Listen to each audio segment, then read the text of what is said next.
제가 먼저 10절 읽겠습니다. 모세가 여호와께 여호와여 저는 말을 잘하는 사람이 아닙니다. 예전에도 그랬고 주께서 주의 종에게 말씀하신 후에도 그렇습니다.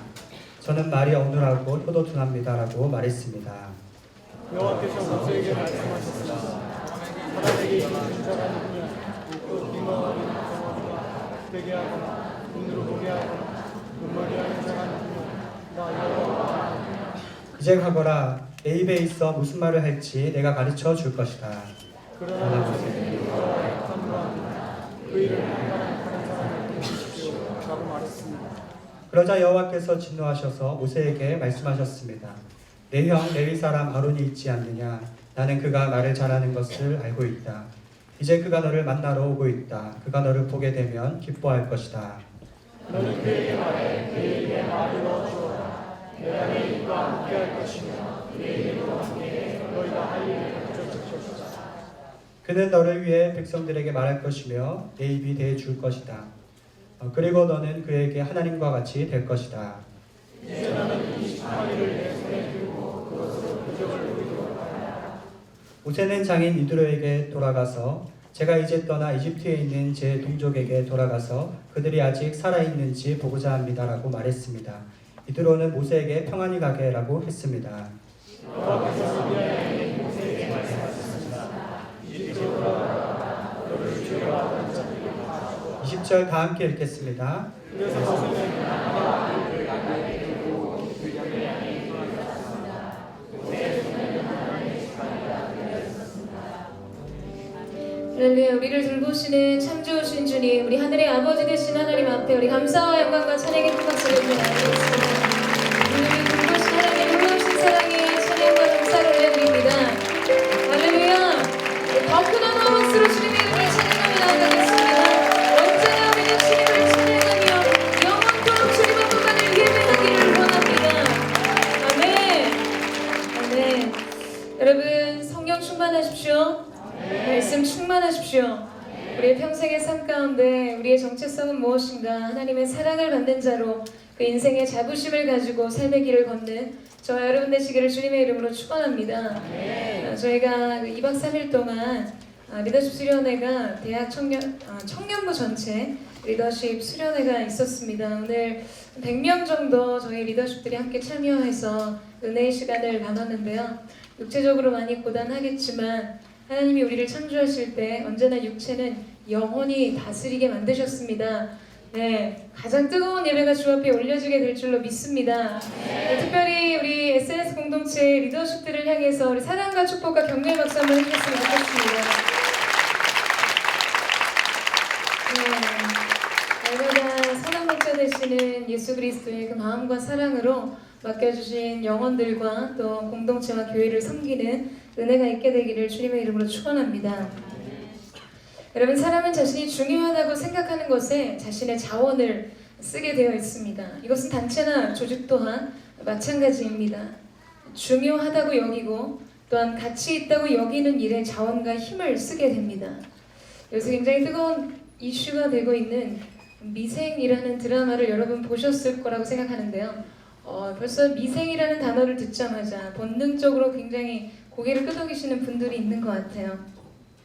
이미 종영되었지만 많은 분들의 감탄과 또 전도는 끊이지 않는 것 같습니다. 주변에서 저에게도 수많은 분들이 이것은 반드시 봐야 할 것이라고 많이 전도를 하셔서 청년 세대를 지배하는 목회자로서의 사명감을 가지고 몇 편을 챙겨본 일이 있었습니다. 그런데 그 중에서 굉장히 인상적인 대사가 있었어요. 자매 주인공이 이름이 뭐죠? 자매 주인공이 재무과의 컨펌을 받는 장면이었는데 재무부장님이 그 주인공 자매에게 회계 공부를 좀 미리 해두라는 조언을 하면서 던진 명대사가 있었습니다. 뭐라고 이야기를 하냐면 예산은 경영의 언어야 이렇게 말씀을 하시더라고요. 제가 굉장히 그 억양이 특이해서 억양 표시도 해가지고 왔는데 여러분 예산은 경영의 언어라는 거예요. 저는 굉장히 깊이 공감을 했습니다. 제가 작년에 공동체 예산을 편성할 때 기존에 없었던 선교와 또 중보기도 팀의 예산을 신설하면서 제가 MC들한테 한 이야기가 있었습니다. 공동체의 예산은 주어진 재정을 어떻게 배분할 것인가의 문제가 아니라 공동체가 무엇에 가치를 두고 무엇을 중요하게 여기는가를 알게 되는 메시지이자 표지가, 지표가 된다라고 말을 했습니다. 지금 당신이 하고 있는 그 일을 공동체가 귀히 여기고 자원과 격려를 아끼지 않겠다는 의미죠. 그러니 힘을 내라는 격려였습니다. 여러분, 예산은 경영의 언어입니다. 우리에게 주어진 물질과 자원으로 우리가 무엇을 할 것인가를 결정하는 것은 곧 우리가 우리의 인생의 가치를 무엇에 두고 삶을 어떠한 목적 아래서 경영할 것인가에 대한 의지의 표현입니다. 이러한 맥락 속에서 본다면 하나님께서 세상을 경영하시는 이 하나님 나라의 경영 법칙은 무엇일까요? 그분이 이 세상을 다스리시고 경영하실 때 가장 큰 가치를 두고 그것에 그분의 가장 큰 자원을 쓰시고 대가를 지불하신 것이 여러분 무엇입니까? 바로 우리입니다. 드라마 볼 때 감동받는 것처럼 감동을 좀 받으세요. 그럼 바로 우리라는 거예요. 우리 때문에 그리스도께서 십자가에서 죽으셨죠. 가장 값비싼 투자였고 대가였습니다. 저와 여러분은 예수님의 핏값으로 산 예수님짜리 인생들입니다. 하나님께서 태초에 천지를 창조하실 때 여러분, 하나님께서는 모든 만물을 창조하시고 여섯째 날 되는 때 사람을 만드셨습니다. 이 장면은 하나님께서 사람을 위해 만물을 조성하시고 준비해 주셨음을 보여주는 장면이죠. 마치 집을 장만하고 단장해서 이 신부를 맞는 신랑처럼 말입니다. 여러분, 우리는 하나님의 사랑을 받는 사람들입니다. 여러분 믿으십니까? 네. 하나님께서 세상을 경영하실 때 가장 중요한 가치를 저와 여러분 안에 두셨다는 거예요. 여러분, 건물의 난방을 한번 돌리고 이 전기를 가동하는 일에도 자원이 필요하고 관리가 필요합니다. 근데 오늘 뜨고 지는 태양이 바다가 그 물의 경계를 지키고 있는 이 모든 일이 무엇을 위한 것인가? 오늘도 해와 달과 우주의 모든 법칙들이 하나님의 창조의 원리 속에서 운영되고 유지되고 있는 분명한 이유는 바로 우리 때문입니다. 우리를 위함입니다. 여러분, 저는 저와 여러분이 하나님의 이 놀라운 사랑과 은혜의 보호하심 속에서 사랑받는 자의 자부심을 가지고 인생을 살아가는 기쁨이 있게 되기를 주님의 이름으로 축원합니다. 당신은 하나님의 중요한 사람이에요. 여러분 믿으십니까? 아멘. 그 사랑을 누리고 그 은혜에 감사하는 저와 여러분 되시기를 주님의 이름으로 축원합니다. 옆 사람과 한번 이렇게 인사했으면 좋겠습니다. 당신은 예수님짜리 인생입니다. 지구 운영비는 당신 때문입니다. 하나님의 사랑을 받는 자로서의 정체성과 자부심을 가지고 우리의 생을 살아가는 은혜가 있게 되기를 축복합니다. 오늘 우리가 함께 읽은 본문 말씀은 모세를 향한 하나님의 새로운 소명과 사명이 선언된 이후에 그에 따른 모세의 변명을 기록하고 있습니다. 우리는 지난 시간 불붙은 떨기이 나무 아래서 모세를 부르시고 회복시키시는 하나님과 모세의 운명적인 조우에 대해서 살펴보았습니다. 이제 그에게는 80년의 세월이 지나갔고 하나님으로부터 그가 받은 모든 훈련이 실제적으로 종결된 것이나 다름없었습니다. 여러분, 새로운 부르심에는 새로운 미래가 약속되어 있음을 알게 되죠. 그런데 왜 모세는 여전히 그 부르심 속에서 주저하고 있는 것일까요? 그는 왜 망설이고 있고 뒷걸음질 치며 자기 자신에 대한 할 수 없음에 대한 자신 없음에 대한 변명을 하고 있는 것입니까? 오늘 우리가 말씀을 전체적으로 다 읽지는 못했지만 오늘 본문은 1절에서 10절까지의 범위를 포함하고 있습니다. 우리 1절 말씀을 한번 읽어봤으면 좋겠는데요. 다 같이 4장 1절 말씀을 한번 읽어보도록 하겠습니다. 시작.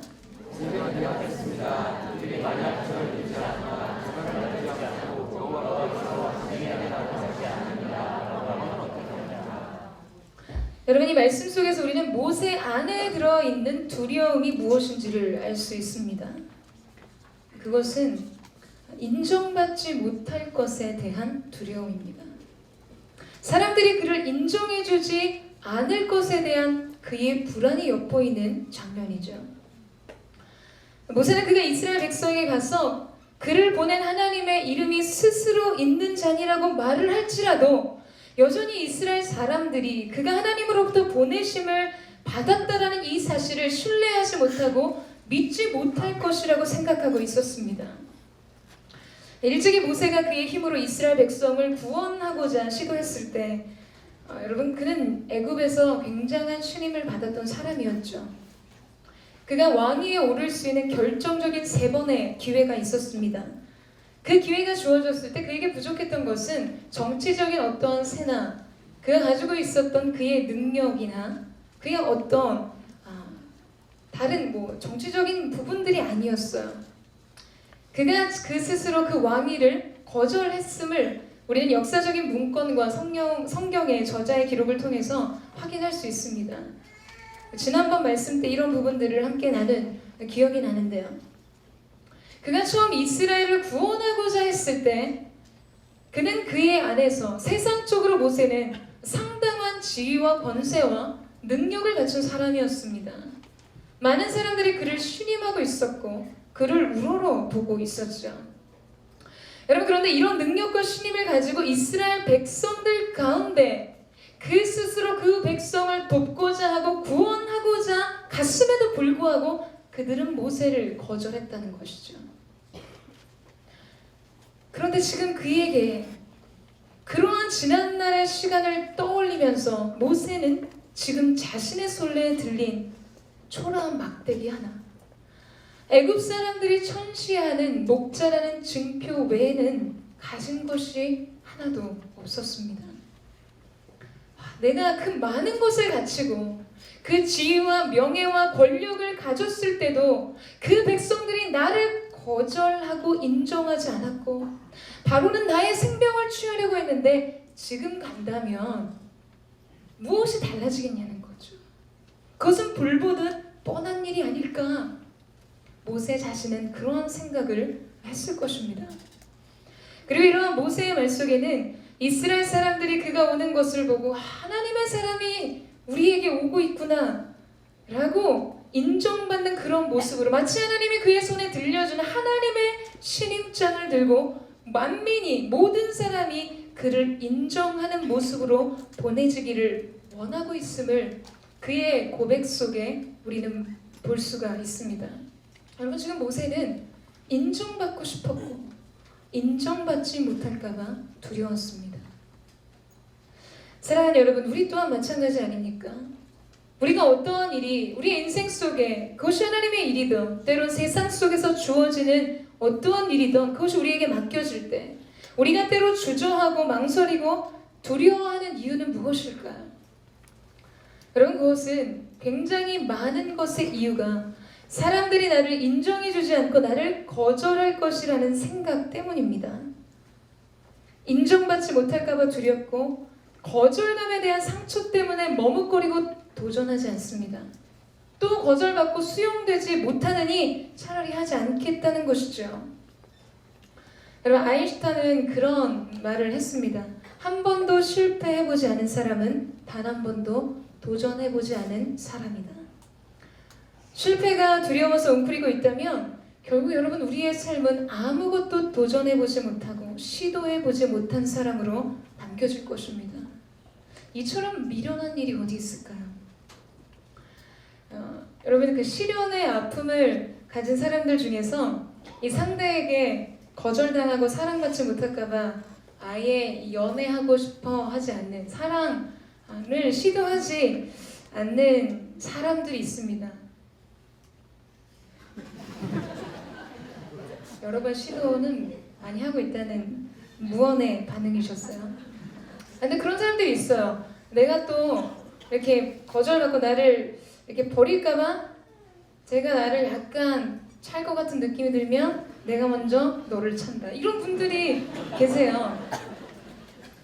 여러분 또 많은 순장님들이 이 순장의 거룩한 부르심, 이 순장 콜링을 받을 때 가장 주저하는 이유 중에 하나가 뭔지 아십니까? 그것은 나는 잘 모른다는 거예요.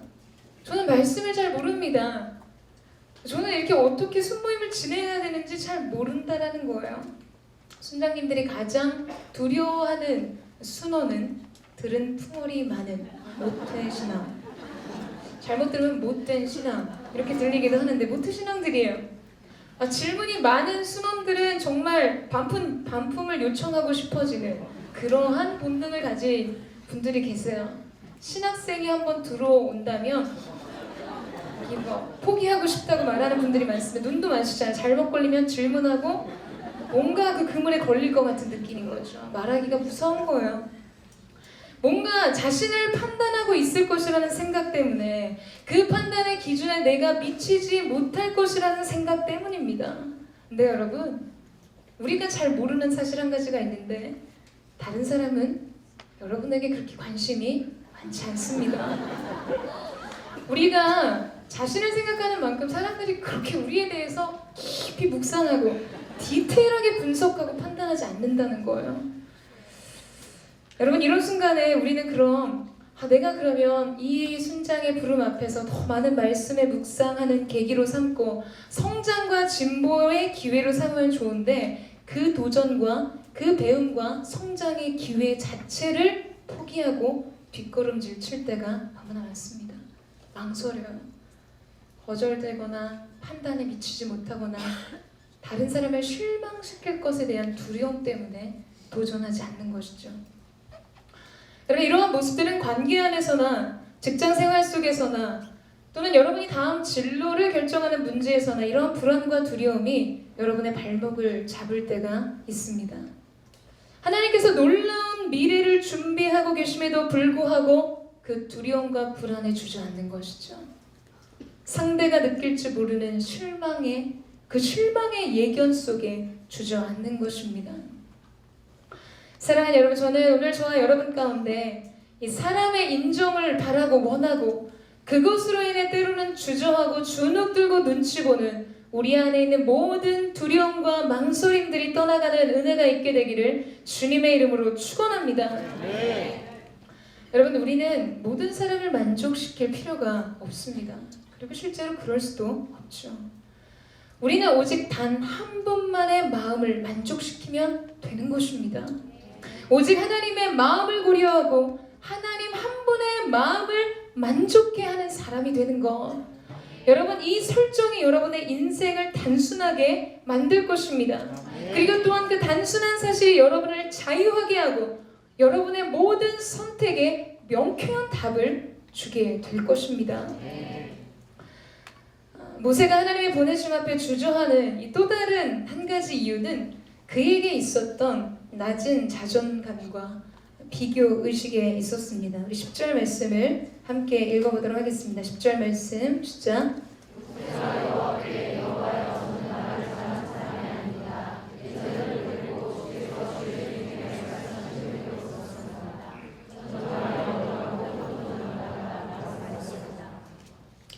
여러분 모세는 지금 자기 자신에 대한 판단과 평가를 어떻게 내리고 있죠?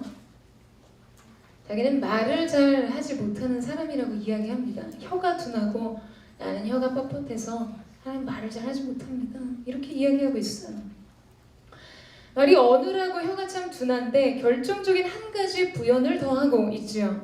그것은 무엇이냐면 이러한 말을 잘 하지 못하는 능력 없는 자신이 현재뿐만 아니라 예전부터 그랬다는 거예요.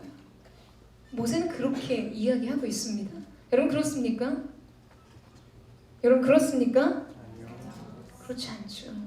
사도행전 7장 22절 말씀에 보면 모세는 이집트 사람들이 가진 모든 지혜를 배웠고 말과 행동에 큰 능력이 나타났다라고 증언하고 있습니다.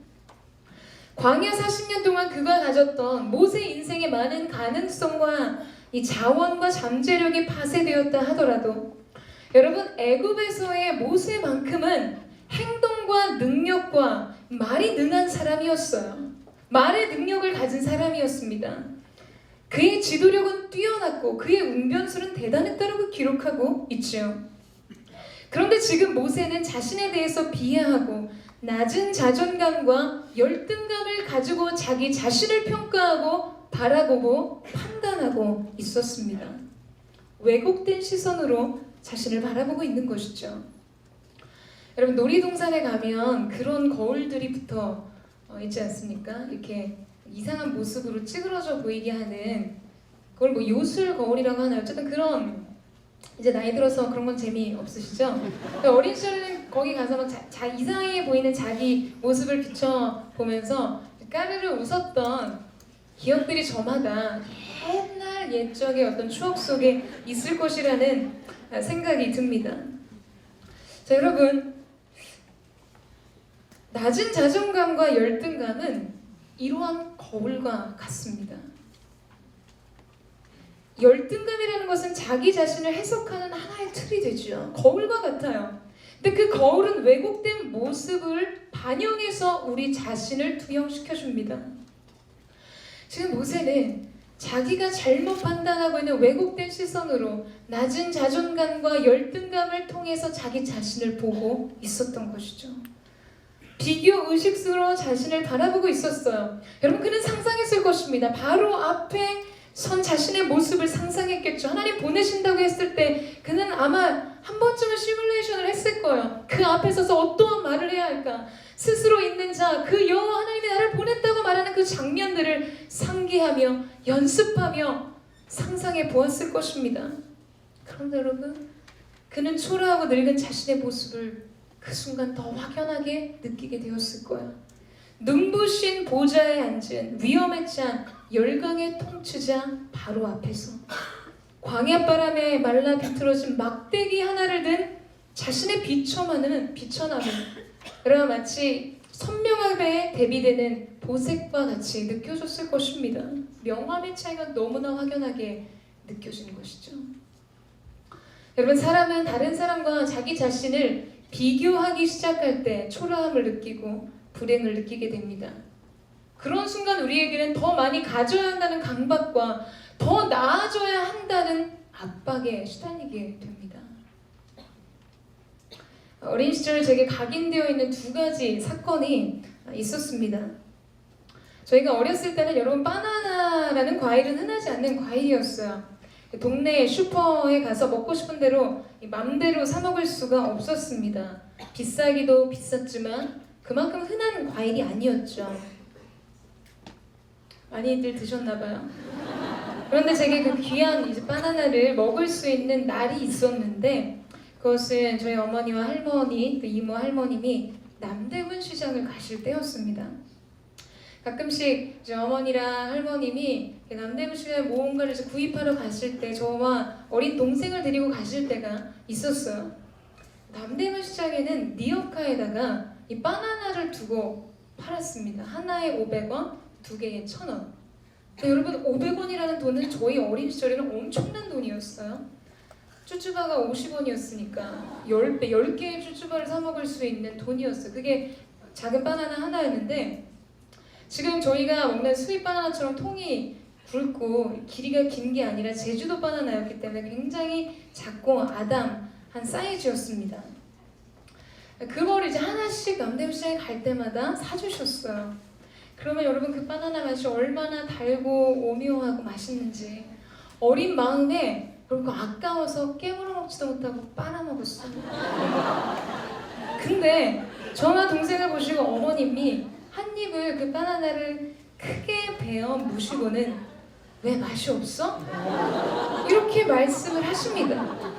그때 어린 가슴은 반토막 날린 바나나를 보면서 이것이 재난이구나, 이런 생각을 하게 됐죠. 그럼 갈등해요. 아까워서 빨아먹다가 뺏길까봐 베어 먹기를 반복합니다. 이제 저희가 초등학교 5학년 정도 됐을 때 이제 굵은 수입 바나나가 이제 들어오기 시작했어요. 그 전까지 바나나는 굉장히 귀했습니다. 그러던 어느 날 제가 이제 유년 주일학교 예배를 드리기 위해서 준비를 하는데 늘 이제 유혹이, 어린 애들은 여러분 주일날 아침에 얼마나 재밌는 프로가 많이 합니까? 프로그램이 방영이 되고 있었어요. 아직도 기억합니다. 그 이름은 고스트바스터였습니다. 너무 재밌어서 천천히 일부러 준비를 천천히 하고 있었어요. 그런데 어린 제 가슴에 큰 흔적을 남긴 한 장면이 등장했습니다. 철창에 있는 감옥인데 그 안에 오랑우탄이었는지 뭐 고릴라였는지 아무튼 고릴라가 갇혀 있었어요. 그런데 저는 제 눈을 의심했어요. 그 고릴라의 손에는 엄청나게 크고 굵은 바나나가 들려져 있었습니다. 그리고 그 고릴라가 그 바나나를 우적우적 먹더니 이렇게 껍질을 휙 뒤로 던지는 거예요.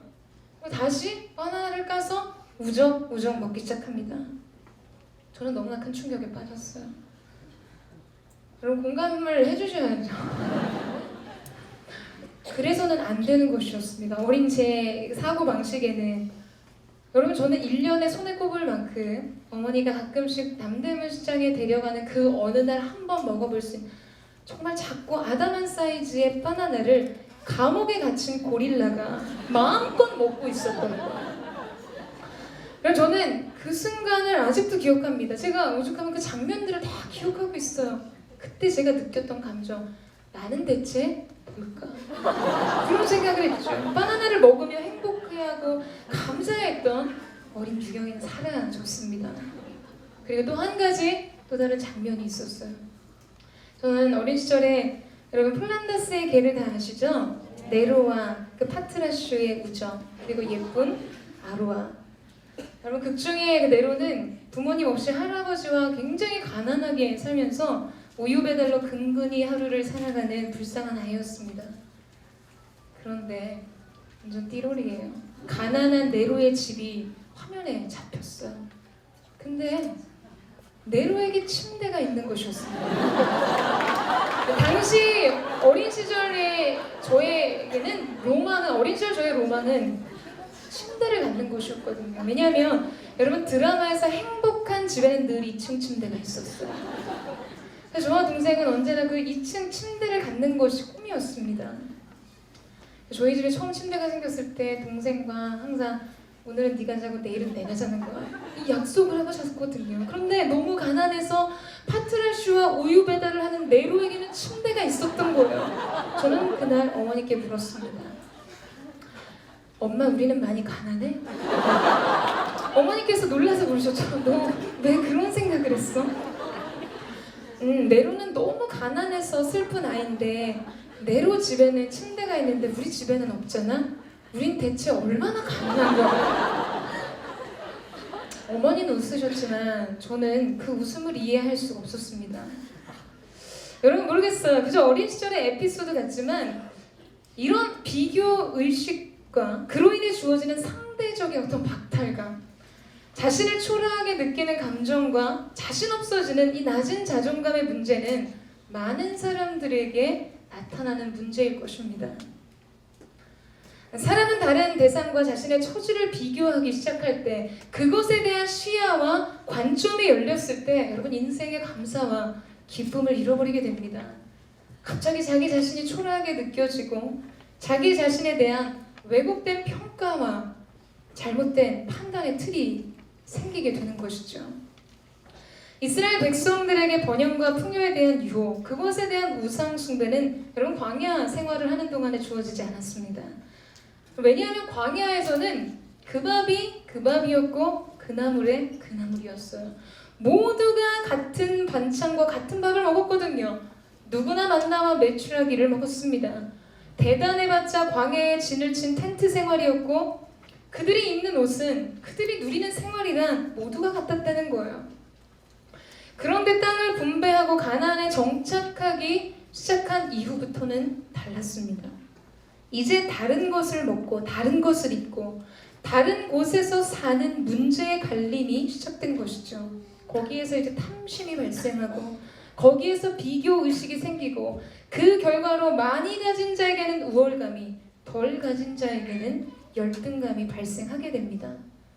사람과 사람 사이에서 자기 자신과 타인을 비교하는 비교 의식의 시선이 생겨지게 되는 것이죠. 그때 사람은 불행을 느끼고 그때 사람은 감사를 잃어버리게 됩니다. 오늘 모세 역시 그러한 관점으로 자기 자신을 바라봤어요. 그래서 외치고 있습니다. 13절 말씀에 보면 여호와여 간구합니다. 그 일을 할 만한 다른 사람을 보내십시오. 다른 사람을 보내라는 거예요. 나보다 그 일을 또 잘할 수 있는 사람을 보내라는 것이죠. 하나님의 존귀한 기름 부으심과 새로운 부르심과 소명과 사명이 그에게 주어졌음에도 불구하고 여러분 그때 모세가 행복하고 기쁨으로 그 길로 달려가지 못했던 이유는 무엇인가? 그는 그 순간 나와 다른 사람을 비교하고 있었어요. 나의 부족을 보고 내가 갖지 못한 것을 보고 다른 사람이 갖춘 것을 바라봤던 것입니다. 나보다 더 나은 사람에 대한 시선이 가져다준 반응이라는 것이죠. 그는 비교하고 있었어요. 그래서 그는 열등감에 시달리고 있었습니다. 그의 인생 가운데 놀라운 하나님의 새 역사의 서망이 열려짐에도 불구하고 그는 감사할 수 없었고 기뻐할 수 없었습니다. 그가 바라봐야 했던 하나님에 대한 시선을 놓치고 다른 사람과 자신을 보는 비교의 안목 속에 머물러 있었기 때문이죠. 여러분, 저는 여러분에게 질문하고 싶습니다. 여러분의 인생의 자신감의 원천은 무엇입니까?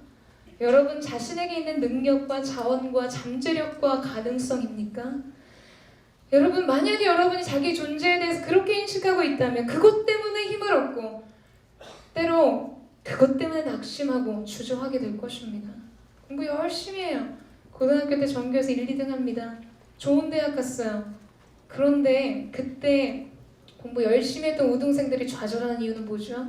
좋은 학교 가니까 다 잘하는 애들만 모여있거든요. 상대적으로 내가 잘난 사람이 되지 않기 때문에 오는 박탈감, 그 비교 의식 속에 주어지는 낙심, 소망 없음, 기대 없음이 주어지는 것입니다. 여러분, 저는 저와 여러분의 자존감을 결정하는 것이 우리를 사랑하시는 하나님 아버지의 사랑 안에 있게 되기를 주님의 이름으로 축원합니다. 아멘. 여러분, 상품은 더 나은 것을 위한 비교의 대상들이 있어요.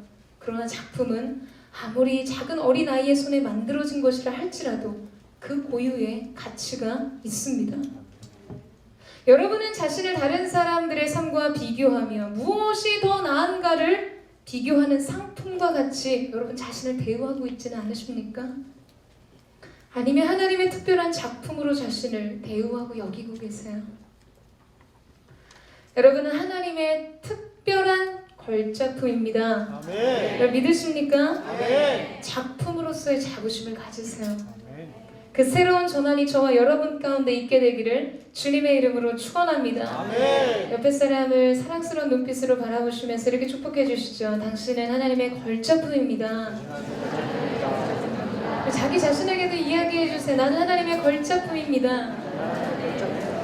나는 비교하지 않겠습니다. 비교하지 않겠습니다. 그 놀라운 내가 있게 되기를 주님의 이름으로 축원합니다. 아멘. 자, 이제 이러한 모세를 대하시는 하나님의 방법을 우리가 함께 한번 보았으면 좋겠는데요. 14절 말씀입니다. 우리 14절 말씀 같이 한번 읽도록 하겠습니다. 시작. 그러자 아버지가 중요하셔서 모세에게 말씀하셨습니다.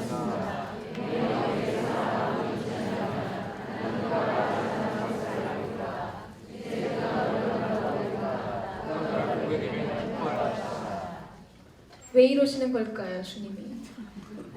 여러분, 그런 생각하지 않으세요? 아론이 말을 잘 한다는 거를 내가 알고 있다고 말씀하십니다. 아, 그러면 잘 아시면 아론 시키면 되잖아요?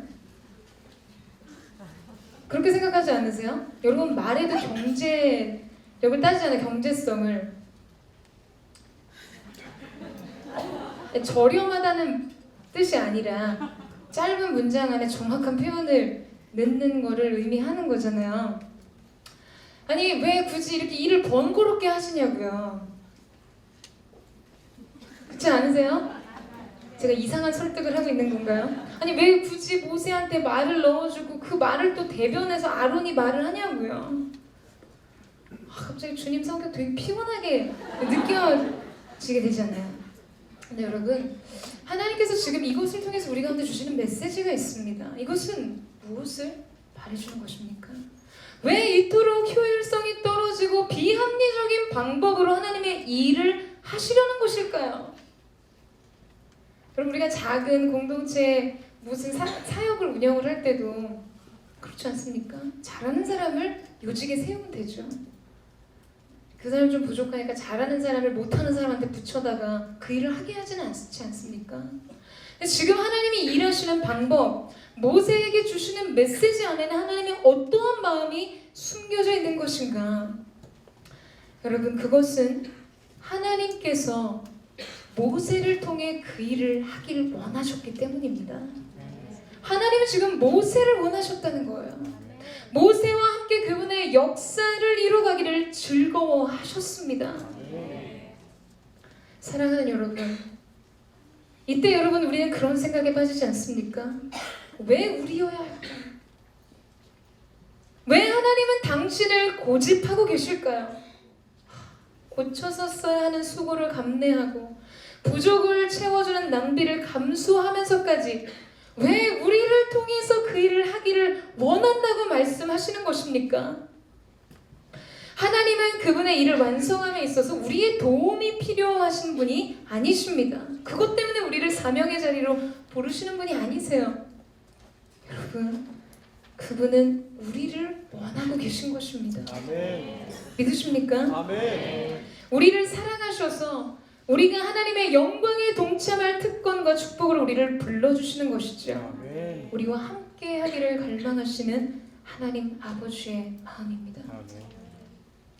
분명한 사실 하나는 하나님께서는 우리가 아니고서도 충분히 그분의 일을 하실 수 있다는 거예요. 그런 하나님은 우리를 통해서 그 일을 하기를 원하십니다. 아멘. 하나님께서 우리를 부르셨다는 것은 이미 모든 것이 준비되어 있음을 의미합니다. 하나님이 모세를 그 일들 가운데 부르셨다는 것은 모세의 부족과 때로는 모세가 할 수 없는 그 모든 일들까지도 예비하시고 준비하셨다라는 사실이 함께 숨겨져 있는 것이죠. 아멘. 너희 속에 착한 일을 시작하시니가 그리스도 예수의 날까지 이루실 줄을 우리가 확신하노라. 아멘. 여러분 아멘이세요? 아멘. 처음과 나중, 일의 시작과 나중은 하나님께 있습니다. 아멘. 우리는 다만 그 부름에 기쁨으로 응답하며 나아가면 될 뿐입니다. 저는 저와 여러분이 그 놀라우신 은혜와 그 놀라운 기쁨에 동참하는 은혜가 있게 되기를 주님의 이름으로 축원합니다. 아멘. 사랑하는 자여 일어나 나와 함께 가자 말씀하시는 것이죠. 주님 무엇이 부족해서 나를 쓰시겠습니까? 나는 너를 원한다는 거예요. 여러분 이것은 하나님의 사랑의 호소요. 하나님의 사랑의 고백입니다. 저는 오늘 우리가 이 예배 속에서 하나님의 그 놀라우신 사랑과 그 영광의 기업에 동참하는 그 놀라운 은총을 누리는 은혜가 있게 되기를 주님의 이름으로 축원합니다. 아멘. 이제 모세는 드디어 하나님의 부르심과 보내심 속에 나아가게 되죠. 장인 이드로에게 가서 자신의 백성 이스라엘이 있는 애굽으로 갈 것을 말합니다. 그리고 성경은 이 새로운 길을 가는 모세에 대해서 이렇게 말해주고 있습니다. 우리 20절 말씀을 같이 한번 읽도록 하겠습니다. 20절 말씀 시작. 아내와 아들들을 나귀에 태우고 이집트를 향해 길을 떠났습니다. 모세의 손에는 하나님의 지팡이가 들려 있었습니다. 여러분 하나님의 지팡이의 밑줄을 한번 그어보시겠어요? 지금껏 성경은 모세의 지팡이에 대해서 말해주고 있었습니다. 당시 광야의 목자들은 양을 치는 자신의 지팡이에 자기의 하루의 일과를 기록하는 일기를 기록해 두었습니다. 그의 지팡이는 그의 생애를 기록하는 그의 일기장과 같은 것이었죠. 결국 모세가 들고 있던 그의 지팡이는 모세의 생애, 그의 일생을 상징적으로 보여주는 것이었습니다. 그런데 오늘 그가 모든 두려움과 열등감과 불안을 넘어서서 그를 부르시는 하나님 앞에 응답할 때 그가 들고 있던 지팡이는 더 이상 모세 그 자신을 나타내는 상징이 아니었어요. 성경은 오늘 그 지팡이를 통해 그것은 하나님의 지팡이라고 명시하고 있습니다. 그의 인생이 하나님을 나타내고 하나님의 행하시는 놀라운 역사의 도구가 되었어요. 살아계신 하나님의 능력의 임재의 표징이 되었습니다. 모세 내 손에 들고 있는 것이 무엇이냐 질문하셨을 때 그것을 땅에 던지라고 요청하시죠. 뱀으로 변하는 장면이 우리가 읽지 않은 1절에서 10절까지의 장면 속에 등장합니다. 하나님이 모세에게 요청하신 한 가지가 있었어요. 그것은 그 뱀의 꼬리를 잡으라는 말씀이었습니다. 뱀과 정갈이 많은 광야에서의 40년의 경험상 우리가 잘 아듯 여러분 뱀을 잡을 때 꼬리를 잡게 되면 뱀에 물리게 되죠. 이것은 상식적으로 이치에 맞지 않는 일이었습니다. 하나님의 말씀과 하나님의 능력과 기적의 표징, 하나님이 그와 함께 하신다는 그에게 권세와 권능을 부여하시는 그 증거를 얻기 위해서 그가 넘어서야 됐던 것은 무엇이었는가? 두려움이었어요. 나의 경험과 이성에 맞지 않는 이제껏 내가 살아왔던 삶과 다른 것을 요청하셨을 때 여러분 그 부르심과 말씀에 순종하는 응답이었습니다. 여러분 바꿔서 생각하면 참 재밌죠.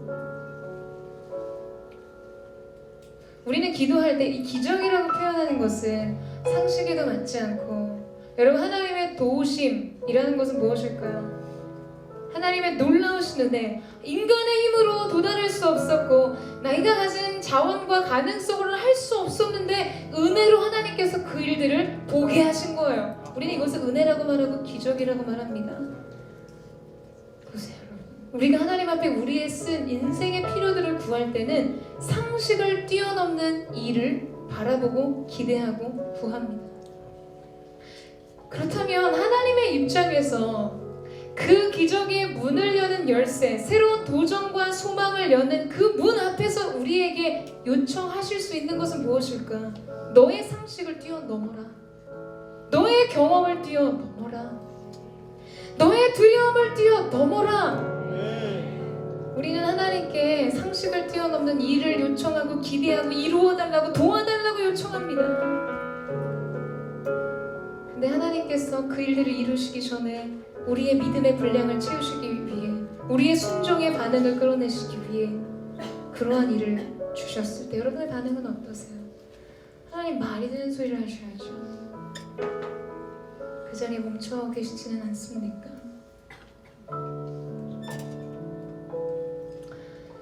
여러분 저는 오늘 우리가 함께 드리는 이 예배를 통해서 저와 여러분의 인생도 한 개인의 일생이 아닌 하나님 나라 역사의 새 페이지를 쓰는 영적 표지가 되기를 주님의 이름으로 축원합니다. 아멘. 두려움 속에 여러분이 계속해서 여러분의 인생을 끌어안고 품고 있다면 아무 일도 일어나지 않을 것입니다. 하나님 앞에 의탁하며 여러분의 인생을 던져드릴 때 하나님께서 비로소 모세 한 사람의 인생이 아닌 하나님이 써내려가시는 그분 나라의 역사를 보게 하실 것입니다. 아멘. 내가 아닌 주님으로 설명되는 인생, 나의 삶이 아닌 내 안에 사시는 그리스도 예수의 삶으로 여러분의 소명의 길을 가기를 주님의 이름으로 축원합니다. 아멘. 두려움을 넘어서십시오. 아멘. 장벽을 뛰어넘으십시오. 아멘. 도전하시고 시도하십시오. 아멘. 낮은 모든 열등감과 낮은 자존감이 떠나가게 하여 주시고 오늘 하나님의 사랑을 받는 자로서의 새로운 정체성과 새로운 기름 부으심과 새로운 자부심이 예배하는 모든 자의 심령 가운데 부어지는 은혜가 있게 되기를 주님의 이름으로 축원합니다. 사냥꾼의 올무에서 벗어난 새처럼 천국을 비상하는 도약과 아버지 하나님 그 놀라운 비상이 예배하는 모든 영적인 식구들 가운데 주어지게 하여 주시옵소서. 도구의 어떠함이 아닌 우리의 인생이 하나님 손에 들려 있는가? 삼손의 낙이 턱뼈로 블레셋을 뒤흔들고 에우스의 막대기 하나로 천명의 대적을 사륙했던 것처럼 내가 무엇을 할 것인가가 아닌 내가 주님 손에 들려 있는가? 이것이 오늘 우리 인생을 살아가는 우리 인생의 원동력이고 우리의 힘의 원천이며 우리 인생의 정체성이 되어지게 하여 주옵소서. 아멘. 우리 시간 하나님 앞에 그 마음을 고백하며 찬양하며 기도하며 나아가기를 원합니다. 주시옵소서.